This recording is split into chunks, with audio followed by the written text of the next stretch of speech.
Hey guys, what is up? It is the Fastberg Report here, bringing you guys another vlog. So in this one, we're not talking about basketball. In this one, I wanted to talk about the past couple days since I went on Locked On Pacers and all this other stuff. I kind of talk about my experience with it and all this other stuff because I'm going to be honest, a lot of things have been surprising to me over the past couple days. So this video is going to be a little bit more about me, not so much about the Pacers or basketball as a whole. So I apologize ahead of time if this isn't the video you were expecting from me today. Obviously, Pacers play tomorrow. We'll watch the opening game debut, and I'll make a video about how the first game went of the season. But for now, we're talking about the Locked On Pacers episode and my experience with it and my experience with Tony East and all that other stuff. So first of all, I want to extend a thank you to Tony East for having me on. I'm going to be honest, I was very, very shocked that he invited me on Locked On Pacers. Mostly because I as many of you may know, I curse in my videos on purpose. Or at least I was cursing in my videos on purpose. And the reason I've always done it is because I wanted to appeal to, obviously, a older audience. I wasn't trying to appeal to teenagers and all this other stuff, but I guess in hindsight, when you look at it, teenagers tend to curse more than anybody else on the planet. I work in a school district, so I know. But it's just the idea. So maybe that wasn't the greatest strategy moving forward. I didn't really think about that initially when I made the channel like 3 years ago.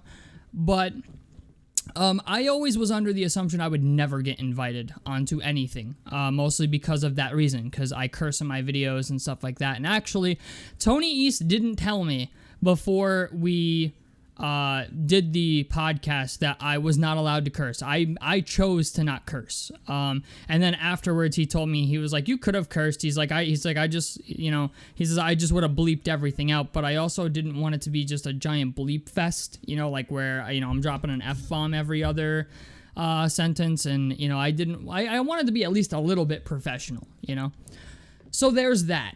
For people wondering why, I didn't curse in that episode and stuff. So I was actually, to be honest with you, I was just kind of honored to, get the privilege to go on it because his channel is, more than double the size of mine.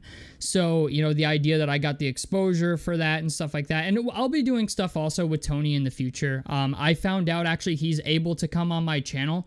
I did not know that. That was part of the reason I never reached out to him about being on my channel, is because I thought because he worked for a sports network that he would not be allowed to be on my channel. Also, my channel is he's family friendly. I, for the most part, am kind of not. So, I didn't want, there's, a whole reason behind all of this, why I thought I was never going to get invited anywhere, and also why I haven't had anybody on my channel as well. So I'm at least glad to know, that's all cleared up. He's allowed to come on my channel. I'm allowed to go on his and stuff like that. So that's cool. I'm glad that that's been, at least I have an answer for that, The other thing is, it was really, really kind of, I don't know what the word is for it. I don't know if it's humbling or whatever, but it was a really good feeling to go into the comment section and see everybody of that podcast episode for Locked On Pacers. I think it's got 1,000. It's got 1,300 views at the moment. For me, it was really cool to go on there and see everybody saying how Tony and I are their two favorite people when it comes to Pacers news or, talking about the Pacers. I really had no idea that so many people liked my channel because my channel is, I don't know, I guess it's big in the Pacers community specifically for, all the stuff Indiana Pacers related. But I didn't expect the reception that was going to get. I thought it was just going to be another thing where I go on and we talk about the Pacers for a half hour, an hour, and then, we kind of just go about our day. And while that did kind of happen, I jump in and out to check the comments every once in a while, just see how the video is being received. and it actually got received really, really well. And I think that went a whole lot better than I expected it to, because Tony and I sometimes have completely different views about the team. Obviously, like Miles Turner is one of them. But I'm not somebody that's gonna like sit there and like berate you on camera over it or any of that stuff. Like everybody's entitled to their own opinion. That's the cool thing about sports. That's the cool thing about most things, actually, is the idea that you're entitled to your own opinion. I just think it went really well. I don't think people realize I haven't done anything like that since I was in high school, like since 2013. Okay, like that's maybe even before then is like the last time I did something like that, where it was like, just talking to somebody about a topic in leisure, not like a meeting at work or something like that. So it's the first time I've done that in a very long time, and I think it went pretty well. I mean, to start it off, I was a little nervous and didn't know what to say, mostly because I only watched part of the Charlotte Hornets game, and the Cavaliers game and the Atlanta game was another game that I only watched pieces of. It wasn't something that I had watched every single game of, simply because when it comes to NBA preseason, I don't put a lot of stock into it. I like to watch the rookies, I like to watch the young guys, but that's pretty much like the only reason I watch it. So I really didn't know what to expect, but I did get to talk to Tony for like, I don't know, maybe 15, 20 minutes before the episode started. And then like for like 5-10 minutes afterwards. So Tony's a cool dude. It was just, for me, like, I don't think like you guys realize how much like I appreciate just being invited onto something, because I never thought I'd get invited anywhere. Like, I don't, like, when I created this channel, from the day that I made it, I had it in my mind that I'm like, okay, like, I'm never gonna get invited anywhere, like, because of the way that I plan to run the channel. And the idea that I was able to go on Locked On Pacers was just, to me, like, kind of a cool thing. Obviously, I wanted to be as, professional as possible. It was like my first impression, essentially. Even though Tony knows how I operate, and even though the swearing maybe wouldn't have been as big a deal as I'm making it out to be, or even I think it would have been, I just kind of wanted to keep it as like family friendly as possible, because I know people listen to my podcast or like my videos in their car, and they listen to, maybe they've got their kids with them or their wife, or maybe they want to watch it at work but they can't because I curse in my videos, and that's another part of this that I'm taking into consideration. As well as, like, I didn't really think about that. Like, there's a lot of things I didn't think about when I decided to take that route with YouTube. I just decided, like, this is what I want to do, and this is why I'm gonna try to appeal to this demographic, and that's what I'm sticking to. Obviously you guys know at this point, like, I am making that change, So, it was cool to see, though, that our Locked On Pacers episode did really well. Tony is very knowledgeable about the team, too. It's literally his job to do it. The guy gets to do what I kind of wish I could do.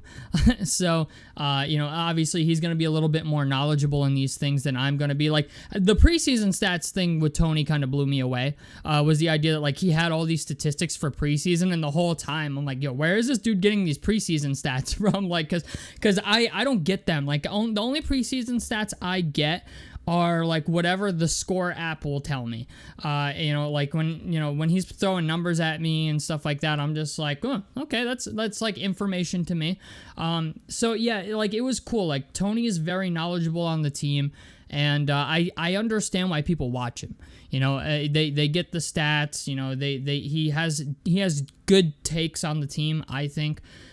So it was really good. And the other thing is here too, I guess I'll go out on this, is I want to thank everybody from my channel that, like, went over there and supported it and commented on it. There's a couple of you guys that I see all the time. Some of you are even in my Discord chat.